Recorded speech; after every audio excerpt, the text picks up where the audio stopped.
¿Se acuerdan que les decía cuando no se ve cómo se ven? Estos son los que se ven. Quedan pedacitos del contenido del tejido nervioso central afuera. Desde que nacen sin cerebro. Ven aquí nada más queda un hoyo. Cuando es tu hijo, tu familiar o tu paciente se siente bien feo porque estén como viscositos, ¿sabes? ¿Han probado de esas granadas chinas? Que ya ves que está así como viscosito y tiene una membrana, así se siente. Uy, como granadita china. Esto es lo que les decía, agarra y si no se cierra el tubo neural en los 10 que quedamos, esto pasa. Cuando no toman ácido fólico, esto es lo que pasa, por eso es un buen insulto. Cuando tu mamá no toma ácido fólico, porque en general lo que causan es esto, se llama anencefalia, nacen sin cerebro. Y sin el mínimo, sí, nacen muertos. Este sí es viable. Nada más agarras. Ya vi yo que le tanto. Estos son viables, pero con mucho deterioro. Pero mínimo cada 8 días. Sería mejor que no fueran viables. Mínimo cada 8 días. No son viables. Pero bueno, ese no era lo de hoy. Yo dije, Y todo qué divertido, pasamos de lo feo a lo bonito. No.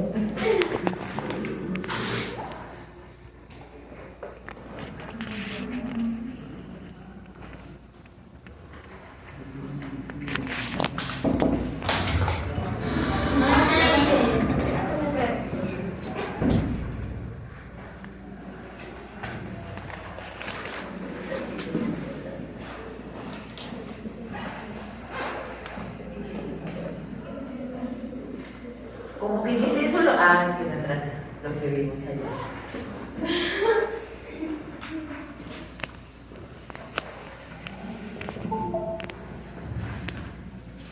¿Qué es eso? Sí, solo portaría.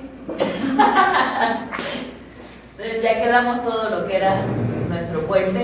Ya vimos nuestro cerebelo. Ahora voy a ponerle alta pila. Los pedúnculos, los núcleos. Y ahí nos quedamos ayer, ¿cierto? Sí. Maestra, esa presentación de la mano.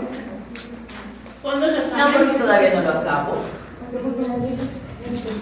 ¿Cuándo es el examen? No sabemos. No, en serio, sí, no sé cuándo es. Según yo, era el viernes, pero creo va a haber misa. Entonces no sé si se los van a adelantar a jueves o peor aún a miércoles, porque el jueves es la misa de los galones y no sé qué. Luego eso lo platico con Lucy. ¿No Para se ver pueden si les dan vacaciones? ¿Eh? No se pueden levantar vacaciones. No. Para ver si los dejan no ir a misa y que ustedes no les van a poner nada para aplazar el examen. Pero bueno, entonces ya quedamos de todo lo que es el encéfalo, ¿cierto? Todo el sistema nervioso central está cubierto por unas protecciones. ¿Se acuerdan cuando veíamos las cavidades? Y que si la pleura agarraba y cubría los pulmones, y el pericardio el corazón. Aquel signo de esto los llamamos meninges. Las meninges son capitas que van a estar cubriendo a todo mi sistema nervioso central, no solo al cerebro, a todo el sistema nervioso central. Entonces, estas meninges, les decía, son membranas que las llamaremos craneales cuando están en el encéfalo, porque surprise, están en el cráneo, y las llamaremos espinales en la médula espinal porque están en el canal espinal. ¿Qué funciones tienen? Punto número 1, lo protegen. Pero dejen de quedar protegen, le dan soporte a los vasos sanguíneos. ¿Se acuerdan ayer que veíamos el esquemita de la tienda del cerebelo? Que les decía, es como una membranita chiquita y los vasos sanguíneos van pegados ahí, es tejido con tejido. Esas son las meninges. Nada más son membranitas pequeñas, mañana que disequemos las vamos a ver. Y lo importante es que entre ellas pasen líquidos cefalorraquídeo. Así como en la pleura teníamos 2 capas y en medio pasa un líquido, y en el pericardio 2 capas y en medio pasa un líquido, acá son 3 capas y en medio pasa el líquido cefalorraquídeo. Vean, es un corte, un corte esquema, donde aquí vemos la piel. Debajo la aponeurosis, que se acuerdan que era mi aponeurosis del músculo occipito frontal, que es lo que le decía, esto es lo que es francamente su cuero cabelludo, tenemos la piel, debajo de esa el hueso, y debajo de esa ya empezamos las meninges. Son 3 meninges, cada una tiene características y funciones diferentes. La primera, esto es huesito, la primera meninge se llama dura madre. ¿Por qué creen que se llame Duramadre? Porque está está dura. contacto con Ajá, de hecho, porque está dura. Mire, vulgar. No está dura, lo que le sigue. Esta es una de las capas difíciles de romper. En general, cuando tenemos el clásico que se descalabró, los escalpes suelen llegar hasta la duramadre, porque este es muy difícil de romper. Se llama duramadre literal porque está dura. Es la primera meninge, es la que está en contacto directo con el cráneo. Este es el huesito, la duramadre. Debajo de esa duramadre tengo yo a una que se llama aracnoides. Vean el esquemita. ¿Por qué creen que se llama aracnoides? Porque telaraña. Porque tiene formas de telaraña. Entre la aracnoides y la que está abajo, yo tengo una red de tejido que sostiene a mis vasos sanguíneos. La mayor parte de mis vasos sanguíneos, te amo corazón, gracias, está aquí en el aracnoides. Gracias. Le digo, forma un tejido entre el aracnoides y la vía madre, en forma de red de tejido conectivo, en donde van enlazados todos mis vasos sanguíneos. Hágate cuenta que es, sí, hace una redecita y los vasos sanguíneos se sostienen en esa red. Entonces es importante, los sangrados que se dan en la aracnoides, dependiendo si es arriba o abajo, nos dan diferentes tipos de síntomas. Entonces, la primera, duramadre, dura, es la primera meninge en contacto con el cráneo. Debajo de ellos, el aracnoides. Aracnoides, ¿por qué? Porque tiene esta forma de redecita y en ella van mis vasos sanguíneos. Si ven esto, en teoría es una arteria. En esta redecita van pasando mis vasos sanguíneos. Y por debajo tengo una capa que está íntimamente pegada a mi masa encefálica. De hecho, es casi imposible de separarlas. Esa se llama la vía madre. Ustedes, por ejemplo, cuando comen pollito, ya cuando está bien cocido, ven que todo aquí tiene así como un pellejito, que cuando está crudo no se lo puedes quitar, hasta que lo coces se la quitas. Así es la vía madre. Está íntimamente pegada a cada una de las involuciones. Y en un... les diría en una persona viva, en un cerebro no cocido no se quita, está ahí bien pegadito, salvo que el cerebro ya tenga alguna preparación, se puede retirar. Entonces, 3 meninges, duramadre, aracnoides, vía madre. La que está en contacto con el cráneo, la dura. La que está en contacto con el encéfalo, la vía. Y en medio, el aracnoide, que es donde discurren mis vasos sanguíneos. ¿Hasta ahí vamos bien? Sí. Va. Y quedamos que entre estas meninges va a haber un líquido, el líquido cefalorraquídeo. Este igual, algo importante. Es como si fuera el líquido pleural o el líquido pericárdico. ¿Para qué nos va a servir? Si ven aquí, el cráneo, que es el continente, es rígido. En general nadie tiene un cráneo elástico, salvo los bebecitos, y eso cuando tienen su mollera. Hasta cuando ya no hay mollera, ya no es elástico. El cerebro es el contenido, el cerebro es una masa. Y si mañana que la veamos van a ver que a pesar de que tiene un montón y no es tan sencillo de romper como uno piensa, de todas formas es un tejido esponjosito que se puede dañar literal con lo que sea. Te estresas, se inflama, te baja el sodio de jalón, se inflama, te sube el sodio, se inflama, te baja la glucosa, se inflama, te miran feo, se inflama. Todo hace que el cerebro se inflame. La mecánica del cerebro, toda su biología. ¿Mande? Si llora, se inflama. Si llora, se inflama, de hecho sí, ¿eh? Si Sí, te borrachas, se inflama. Bueno, no checando eso. Después de llorar, por eso te duele un poco la cabeza. Empezar de llorar un montón, sí se inflama, pero total. Cuando uno se estresa, yo siento como que tengo bien grande la cabeza. Se inflama. Ah, Sí, sientes hasta que se te salen los ojos de coraje. Sí, es cierto, el cerebro se inflama, no nada más que estén haciendo drama. Pero entonces, les digo, el cerebro siempre, por cualquier cosita, se inflama. ¿Por qué no nos pasa nada? Por el líquido cefalorraquídeo. El líquido cefalorraquídeo tiene una función. Acá esto, cuando hablamos de contenido y continente, en la pleura y en el corazón no hay pierde, se inflama, pero esa agua agarra y crece. Pero en el cerebro no. No es como que se inflamó mi cerebro y mi cráneo me crece. El cráneo se queda igual. Entonces, el líquido cefalorraquídeo aquí hace una función muy especial, mantiene la presión. Mi cerebro, como se está pequeñito, porque no estudié y mi cerebro se fue atrofiando, entonces llena el espacio con líquido cefalorraquídeo. ¿Sabes qué? Se inflamó. se vacía el líquido cefalorraquídeo para que la presión aquí adentro no aumente. ¿Se acuerdan que aquí está el agujero magno? ¿Qué pasa cuando ustedes llenan de más una taza? Se desborda. Ahora imagínense, el cerebro se inflama y ya no cabe. ¿Por dónde creen que se sale? Por el agujero magno. Se llama hernia. El cerebro se va empujando hacia el agujero magno y se va herniando. ¿Y a dónde sale? Se va a ir Es el mirando. derrame Se va cerebral. herniando. Literal, se va empujando el tejido y se va herniando. Ah, el herniando. Ajá, herniando.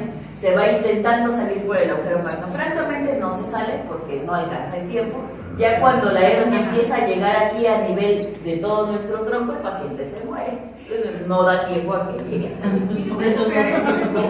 Depende. Aquí está el tentorio, ¿de acuerdo? La tienda del cerebelo. Si las hernias están del tentorio para arriba, es reversible.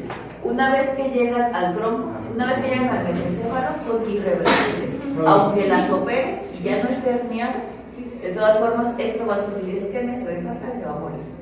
De hecho, ese tema es bonito, lo acabo de ver con Octavo. Con Octavo ni siquiera tenemos temario, nada más les doy así de vamos a ver qué es importante que ustedes sepan. Y estábamos viendo deterioro rostrocaudal, se llama. Está bien bonito, luego les paso un artículo. Pero bueno, entonces decíamos que el líquido cefalorraquídeo lo que va a hacer es mantener esa homeostasis. Si mi cerebro se inflama, se disminuye el líquido cefalorraquídeo. ¿Para qué quemo? Si mi cerebro está pequeñito, leo la clásica, nos hicimos viejitos y el cerebro se atrofia, se hace pequeñito. El líquido cefalorraquídeo llena el resto del espacio para que se siga manteniendo la presión y no ande ahí como baboso el cerebro nada más nadando y lo sostiene. Entonces, este líquido cefalorraquídeo no solo cubre al encéfalo, también está en todo nuestro conducto espinal, entonces también está todo alrededor de la médula espinal. ¿Hasta ahí vamos bien? Sí. Este líquido cefalorraquídeo, punto número 1, tiene una diferencia con el pleural y con el pericárdico en esto. Está compuesto de un montón de nutrientes. Glucosa, vitaminas, hormonas, ácidos nucleicos. Es muy rico, ¿por qué? Porque el sistema cerebral es muy diferente al resto. Sí reciben nutrición por las arterias, pero reciben nutrición también por el líquido que los baña, por el líquido cefalorraquídeo. Y ojo, aquí importante, glucosa y glóbulos blancos, que nos van a estar defendiendo. ¿Por qué les digo que es importante? Nosotros detectamos cualquier alteración en el sistema nervioso viendo el líquido cefalorraquídeo. Tiene meningitis, lo picas, aumentan los leucos, baja la glucosa, cambia de color, tiene más sales. La infección es por tuberculosis, el líquido se hace de otro color. Esos componentes nos hablan de la dinámica del cerebro y de qué es lo que se está comportando. Y vean aquí, ¿se acuerdan de los ventrículos? Y el primero y el segundo, y el acueducto de Silvio, y el cuarto ventrículo. Esos ventrículos son espacios que se llenan de líquido cefalorraquídeo. Aquí vean, está todo alrededor, por debajo de mis meninges, obviamente encima de la pía, que está aquí pegadito, entre el aracnoides y la pía, tengo un montón de líquido cefalorraquídeo. Acá alrededor de mi cerebelo lo tengo. Este es mi cuarto ventrículo y todo está lleno de líquido cefalorraquídeo. Estos les llamamos, por ejemplo, cuando se hacen como quistes, se llaman aracnoidoceles. Están en la aracnoides y cele es de que es una vesícula. Son vesículas que están llenas de líquido cefalorraquídeo. Sin importancia, para que no se espanten si llegan a leerlo, es una variación normal.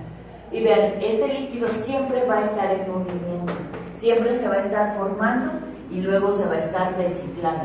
¿Se acuerdan cuando vimos y les decía, estas son las células del epéndimo? Cuando estábamos viendo la neuroanatomía en la versión embriológica, son las encargadas de formar el líquido cefalorraquídeo. ¿Qué tipo de corte es pequeño? Esto es cerebelo, esto es puerta, ¿no? Es un corte coronal, ¿visto desde dónde? ¿De atrás o de adelante? Una vista posterior. Sé que es posterior por quién. El cuarto ventrículo, porque estoy viendo acá el puente y estoy viendo el cuarto ventrículo, por lo tanto posterior. Estos son los ventrículos. ¿Se acuerdan que mi primer cerebro tenía primer, segundo y tercer ventrículo? Primer, segundo y tercer ventrículo. El mesencéfalo tiene al acueducto de Silvio y el prosencéfalo al cuarto ventrículo. Esto normalmente hasta en una tomografía se ve de esta manera. Cuando hay mucho líquido cefalorraquídeo, ¿han visto pacientes con hidrocefalia? ¿Qué es hidrocefalia? Sí. cabezones. Cabezones. Megamente. Esa fue la imagen. Ya llegando Vean, cuando hay hidrocefalia significa que se está formando muchos líquidos cefalorraquídeos O y sea, no se drenan. Alicia después de las maravillas, la reina de corazones tiene hidrocefalia. Podría tener hidrocefalia. El hijo de Paris Hilton tiene hidrocefalia. Y yo tengo un amigo que le decimos Paul, no se llama Paul, pero tiene su cabeza como una B, y le decimos Paul. Tiene hidrocefalia. Pero bueno, el chiste es que cuando ustedes no tienen un buen drenaje de líquido cefalorraquídeo desde que estás pequeñito y tu cerebro todavía es maleable, estos ventrículos, agarran y crecen. Y obvio tu cráneo al ser todavía maleable les crece la cabeza. Cuando tenemos mayor cantidad de líquido cefalorraquídeo ya de adultos y tu cerebro y tu cráneo ya no crecen, te empieza a herniar también por aumento de las presiones. Pero ven, esto normalmente lo veréis en una tomografía. ¿Cómo vemos que tiene hidrocefalia? Estos empiezan a crecer.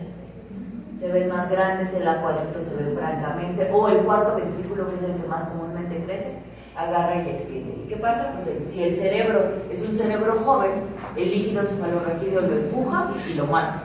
Si es un cerebro viejito, hasta tenemos un dicho de tiene para dónde crecer, porque el cerebro viejito ya está bien atrofiado y tienes un montón de espacio. O sea, puedes tener hidrocefalia y no les va a pasar nada. Puedes tener un hematoma y no les va a pasar nada. Entonces, ese es igual un buen insulto. Cuando tienes espacio para donde crezcas, que casi no tienes masa encefálica. Y esto es como si lo viéramos en una versión transparente. Vean, así se ven las cisternas o ventrículos, que también les llamamos.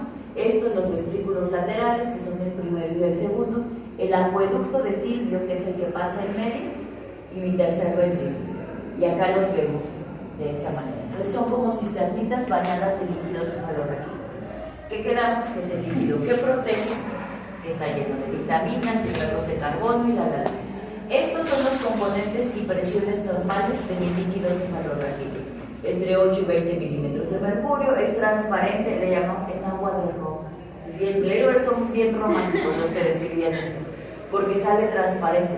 No debería de tener células. Si yo tengo una célula ahí es porque algo lo molestó y el sistema inmune empezó a mandar células hacia el líquido cefalorraquídeo. Tengo entre 15 y 45 proteínas. Importante mantenerse así porque las proteínas jalan líquido. Si yo tengo muchas proteínas, como en las infecciones, jalan líquido y deshidratan el cerebro. Mala idea. Y tengo más o menos el 40% de mi glucemia capilar, o entre 65 y 81. Cualquiera de esas nos habla de alteraciones, ¿vale?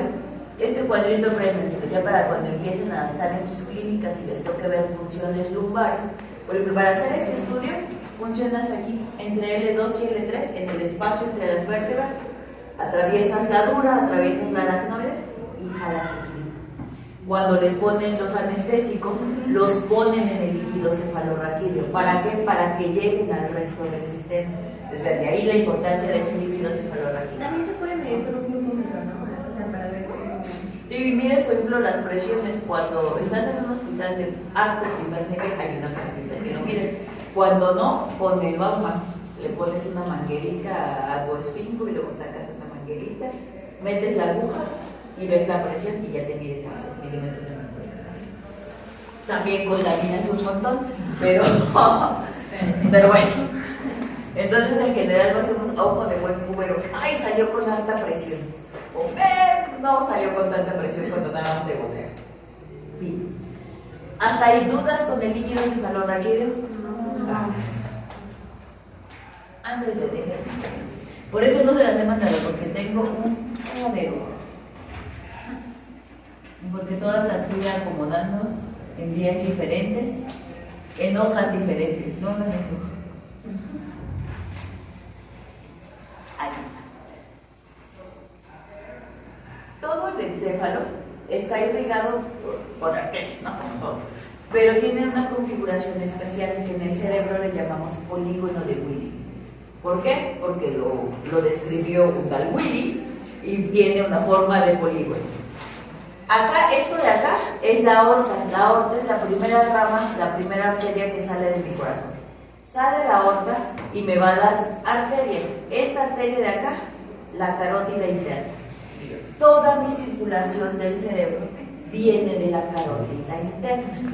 Sale mi carótida interna, pasa por el cuello y se va a empezar a dividir para formar este polígono de Willis. Este es en versión esquema y aún así se ve difícil. Esto es una versión ya de un esquema tomado de una anatomía.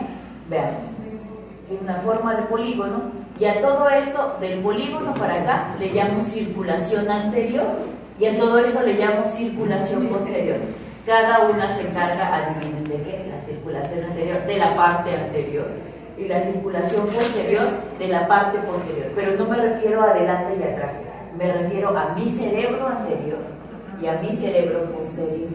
Ojo, entonces esta porción posterior se encargará de quién, del puente, del bulbo y del cerebelo, que es mi cerebro posterior. ¿Se acuerdan que el rompencéfalo? Y mi circulación anterior, ¿de quién se encarga? De todo el telencéfalo. Ahí es mi cerebro, lo corteza y lo subcortical. Del encéfalo y del encéfalo se encarga mi circulación anterior. Mi circulación posterior se encarga de todo lo que era el rompencéfalo. Y esto que está en medio, pues se encarga de mi cerebro medio. Para que no se vayan así estorbando con las arterias. Vean, acá tenemos otra vez el arco de la aorta. Sale. Se me ha callado, tengo mis subclavias, mis carótidas y da una rama hacia las vertebrales. Las vertebrales me dan la circulación posterior y estas carótidas se elevan y me van a dar la circulación anterior. Imagínenselo en 3D. Está aquí luego mi aorta, me da una rama atrás y una rama adelante. La rama de atrás, que es mi rama vertebral, irriga esto. La rama anterior, que es mi carótida, irriga este pedazo. Entonces, váyanselo imaginando, les digo, en versión 3D. Vean cómo están aquí otra vez. Mi rama vertebral a mi circulación posterior y mi carótida a mi circulación anterior. ¿Y cómo se forman? Quedamos que si esto es anterior, ¿quién es el que iba a darle? La carótida. Llega la carótida, que es esta, la carótida interna, y va a empezar a ramificarse. Ojo, llega la carótida, se ramifica. ¿Qué primera rama me va a dar? La cerebral media. En el polígono es la del medio. Surprise. Cerebral media. Me va a dar ramas cerebrales anteriores, que son estas ramitas, que se van hacia anterior y se comunican entre ellas por la comunicante anterior. Me da ramas posteriores. Carótida, primera rama, la cerebral media. Esta carótida llega y se transforma en una cerebral media. Es la misma ramita, vean. Pero antes de transformarse me da una cerebral anterior y las comunica la comunicante anterior.